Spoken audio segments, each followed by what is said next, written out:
Sit back, listen, and enjoy learning. I'm Ezekiel B. Vallejos, Main 9, to Introduction to Criminology. We are Group 2. Sociological criminology suggests that societal factors such as poverty, membership of subcultures, or low levels of education predispose people to commit crime. It also refers to the sociological understanding of crime and criminal justice, stressing the importance of social structure and social initiality. And it implies that social backgrounds influence individual attitudes and behaviors. There are 5 sociological perspectives on criminology. Number 1, it connects that issue of the individual's criminality with the broader social structures and cultural values of society, familial of peer group. Ang nasa dito ay sa number 1, inuugnay nito ang mga issue ng kriminalidad ng individual sa mas malawak na istrukturang panlipunan at ang mga pagpapahalagang pangkultura ng lipunan, pamilya o grupo ng mga kasamahan. Number 2, the contradiction of all these interacting group, society, familial, or peer contribute to criminality. Number 2, ang mga kontradiksyon ng lahat ng mga nakikipag-ugnayang grupo, ito, tulad ng lipunan, pamilya, o kapantay, ay nakakatulong sa kriminalidad. Number 3, the way social structure, cultures, and contradiction have historically developed contribute to criminality. Nakasaad dito ang paraan ng mga strukturang panlipunan o kultura o tradisyon o contradiction, ang mga masayang binubuo ay nag-aambag sa kriminalidad. Number 4, the current processes of change that aforesaid groups are undergoing contributes to criminality. Ang sinasabi naman dito sa number 4, ang kasalukuyang proseso ng pagbabago na dinadanas sa mga nabanggit na grupo ay nakakatulong sa kriminalidad. Number 5, criminality is viewed from the point of view of the social construction of criminality and its social causes. Ang kriminalidad ay tinitignan mula sa punto di basta ng panlipunang construction ng kriminalidad at mga panlipunang sanhi o kasapit nito. Who is sociologist? A sociologist refers to someone who studies society and social behavior by examining the group's culture, organization, social institution, and process that people develop.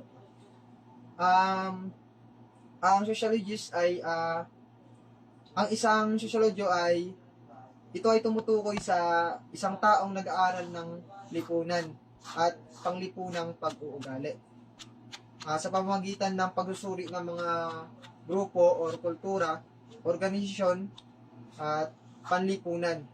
At ang mga proseso nito ay binubuo ng mga tao na sociologists.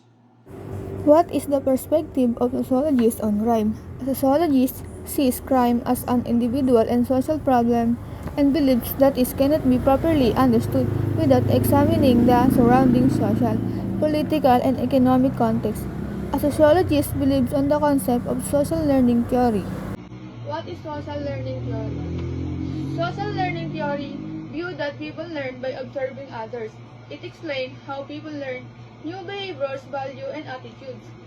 Social learning requires attention to the person observed, remembering the observed behavior, the ability to replicate the behavior, and motivation to act the same way. Sociologists have used social learning to explain aggression and criminal behavior, especially. Social learning theory is a theory of learning and social behavior which process that new behavior can be acquired by observing and imitating others. It states that the learning is a cognitive process that takes place in social context and can occur purely through observation or direct instruction. even in the absence of motor reproduction or direct reinforcement. Ano nga ba ang social learning theory? Ang social learning theory ay isang pananaw sa teorya ng panlipunang pag-aaral na ang mga tao ay natututo sa pamamagitan ng pamamasid sa iba. Ipinapaliwanag nito kung paano tayo natututo. Bagong pag-uugali, pagpapahalaga at pag-uugali nangangailangan ng panlipunang pag-aaral. Sociological theories on crime. 1. Structural strain theory. This is theory developed by Robert K. Merton. Ang teoryang ito ay binubuo ni Robert K. Binibigyan din ni Merton na ang mga lipunan ay binubuo ng parehong kultura at strukturang panlipunan. Ang kultura ay nagtatatag ng mga layunin para sa mga tao sa lipunan, habang ang strukturang panlipunan ay nagbibigay o nabigong magbigay ang mga paraan para makamit ng mga tao ang mga layuning iyon. Theory. Labeling theory is a sociological perspective that explores how social labels and judgment Social control theory. This theory, developed by previous years, It examines suggested the criminality occurs when a person's or group's attachment to social bonds is weakened.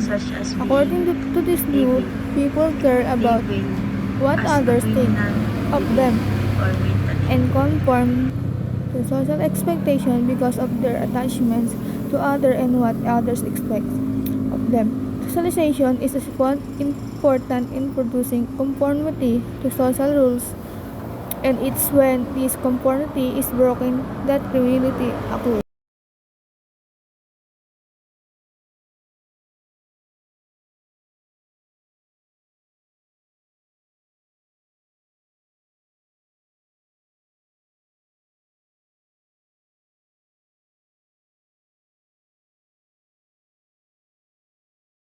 Ngayon ay ipapaliwanag ko rin ang apat na types of control. Social control theory. Sa social control theory ay merong apat na types of control. Isa na dito ang direct, indirect, internal at ang control through need satisfaction. Unahin natin ang direct ang direkta. Direkta ang control na ito ay ginagawa sa pamamagitan ng isang parusa o gantimpala. Dapat ilapat ang parusa sa mga maling gawain habang ang pagsunod magandang pag-uugali ay dapat gantimpalaan ng mga magulang, pamilya at mga otoridad. Pangalawa, indirect o ang hindi direkta. Ang kontrol na ito ay nagsasaad na ang isang tao ay umiiwas sa paggawa ng anumang kriminal na aktibidad o paglabag sa batas ng penal dahil siya ay pinigilan o pinipigilan ng kanyang konsensya o superigo. Pangatlo, internal. Internal o panloob. Ang kontrol na ito ay nagsasaad na ang isang tao ay hindi gagawa ng krimen dahil sa mga posibleng kabiguan na maaaring iudlot ng krimen sa kanyang mga magulang at sa iba pang kung kanino siya ay may malapit na relasyon. Huli, pang-apat, control through need satisfaction o ang kontrol sa pamamagitan ng kasayahan sa pangangailangan. Ang kontrol na ito ay nagsasaad na kung ang lahat ng mga pangangailangan ay ng isang individual ay tutugunan, walang punto sa kriminal na aktibidad. Theory of differential association. The theory developed by Edwin Sutherland stated that individuals come to commit deviant or criminal acts because they learn it. Sutherland emphasized that criminal behavior is learned through interaction with other people. Through his interaction and communication, people learn the values, attitudes, techniques, and motives for criminal behavior. This theory stressed that those who associate with delinquents, deviants of criminal learn to value deviance. The greater the frequency, duration, and intensity of their immersion in criminal or deviant environments, the more likely it is that they will become criminal deviant. Conflict theory. Ang teoryang ito ay tumitingin sa salungatan sa loob ng lipunan bilang normal at tinatanggihan ng ideya na ang lipunan ay organisado sa isang pinagkasunduan ng mga halaga at pamantayan. Naniniwala ang mga conflict theories sa normal nitong estado. Ang lipunan ay pinagsama-sama sa pamamagitan ng puwersa, pamimilit at pananakot. Ang mga halaga at pamantayan ng iba't ibang grupo ay kadalasang batayan ng magkakasulangat na interes sa pamamagitan ng mga grupong iyon.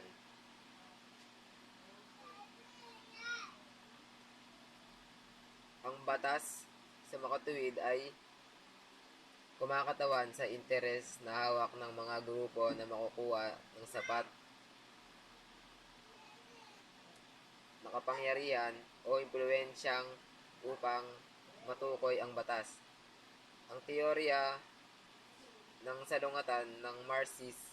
Hey guys, I'm Marvin S. Portugal from Group 2, Cream 1, Main 9. Key tenets of social learning. The first one of key tenets of social learning theory. Learning is not purely behavioral. Rather, it is a cognitive process that takes place in a social context. Sinasabi dito ay dapat tayong mag-aral ng mabuti dahil nabibigyan tayo nito ng sapat na kamalayan at kaalaman. Go. And the second one, learning can occur by observing a behavior and by observing the consequence of the behavior, vicarious reinforcement. Ang sinasabi naman dito ay maaari tayong matuto o makilala ang mga tao sa pamamagitan ng pagmamasid sa kanilang pag-uugali. The third one, of key tenets of social learning theory. Learning involves observation, extraction of information from those observations and making decisions about the performance of the behavior, observational learning or modeling. Thus, learning can occur without an observable change in behavior. Dito naman ay kasama ang pagmamasid sa pag-aaral at makukuha tayo ng informasyon sa pamamagitan ng pagmamasid sa kanilang ugali at pag-oobserba. Kaya maaaring makita ng walang pagbabago sa pag-uugali. The fourth one of key tenets of social learning theory. Reinforcement plays a role in learning but is not entirely responsible for learning.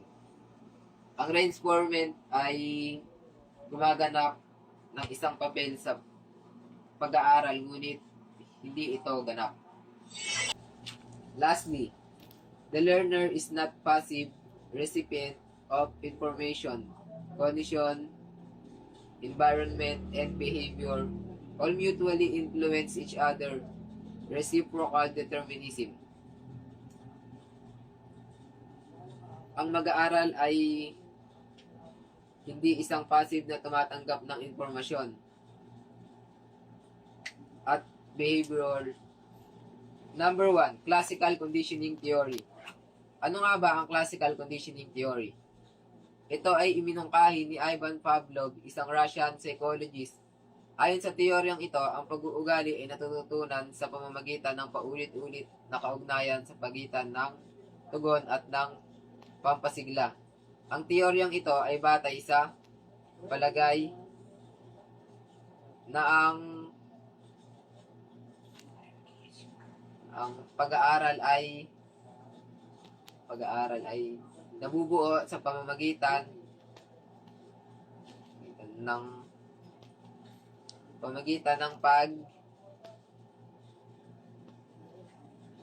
pag-ugnayan sa kapaligiran.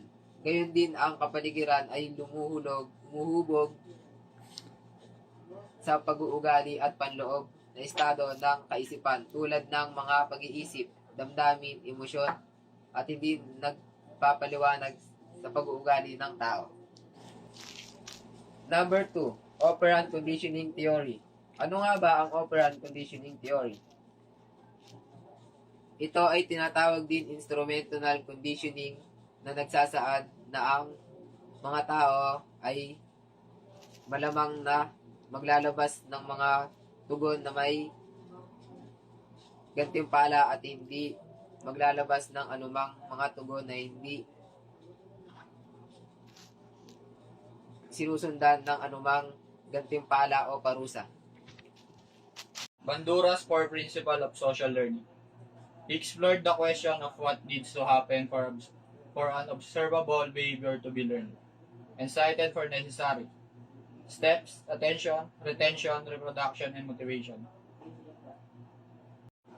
First, attention. The extent to which we are exposed or notice the behavior. Ang attention is the action of dealing with or taking special care of someone or something. Retention. How well the behavior is remembered. We learn by internalizing information in our memories. We recall that information later when we require to respond to a situation that is similar to with the situation within which we first learned the information. The continued possession, use, or control of something. Reproduction. This is the ability to perform the behavior that the model has just demonstrated. We reproduce previously learned information, behavior, skills, and knowledge. When required, however, practice, though mental and physical rehearsal, often improves our responses. The action or process of making a copy of something. Lastly, motivation. The will to perform the behavior, the rewards and punishment that follow in behavior will be considered by the observer. We need to be motivated to do anything. Often, that motivation originates from our observation of someone else, being rewarded or punished for something they have done or said. This usually motivates us later to do or avoid doing the same thing. Social learning theory has been used to explain the emergence and maintenance of deviant behavior, especially aggression. Criminologists Ronald Akers and Robert Burgess integrated the principle of social learning theory and operant conditioning with Edwin Sutherland. Differential association theory to create a comprehensive theory of criminal behavior. Burgess and Akers emphasize that the criminal is learned in both social and non-social situations. Through combination of direct reinforcement, vicarious reinforcement, explicit instruction, and observation. Both the probability of being exposed to certain behaviors and the nature of the reinforcement are dependent on group norms. Akers' social learning theory was first formulated as differential association reinforcement by Burgess and Akers. The reason or motivation, the reason one has for acting or behaving in particular way. The underlying cognitive process in labeling theory involves the attribution of certain characteristics for behaviors to individuals. Based on society perceptions, people tend to categorize others into groups or social roles based on observable behaviors or characteristics. Labels are assigned to individuals based on these categorizations, influencing how they are perceived and treated by others. This process of labeling and its cognitive impact can lead to self-fulfilling prophecies, where individuals conform to others' expectation of them. For example, if someone is labeled as a troublemaker, they may start internalizing this label and engaging in behaviors that align with these perceptions. Live model. Bandura identified three basic models of observational learning. A live model, which involves an actual individual demonstrating or acting out a behavior. A symbolic model, which involves real or fictional characters displaying behaviors in books, film, television, program, or online media. Verbal instructions. Verbal instructions are medium to long goal-directed, task-oriented phrases of generally 3 or more words in length, verbally administered to an individual prior to motor skill performance in order to enhance athletic performance and or motor skill learning. Symbolic. Adjective if you describe an event, action, or procedure as symbolic, you mean that it represents an important change, although it has little practical effect. Contributors to Sociological Criminology. 1. Adolphe Quetelet. He founded and directed the Brussels Observatory and was influential in introducing a statistical method. So the social scientist, he founded the science of anthropometry and developed the body mass index scale, organically called the Quetelet Index. Quetelets, along with the Andre Mitchell Gary, helped to establish the categoric school and positivist school of criminology, which made intensive use to statistical technique, and through statistical analysis, Quetelet gained insight into the relationship between crime and other social factors. Among his findings were strong relationship between age and crime, as well as gender and crime. Other influential factors he found included climate, poverty, education, and alcohol consumption, which his research findings published in Of the Development of the Propensity Crime. Rawson W. Rawson. He used crime statistic to suggest a link between population density and crime rates, with crowded sites creating an environment conducive for crime. Henry Matthew. He used empirical methods and ethnographic approach to address social question and poverty in London, which was based from his research entitled London Labor and the London Poor. Emil Durkheim. He viewed crime as an inevitable aspect of society, with uneven distribution of wealth and other differences among people. His concept led to the development of anomy theory. 5. William Adrian Bower. He believed in a causal link between crime and economic and social condition. He asserted that crime is social in origin and a normal response to prevailing culture.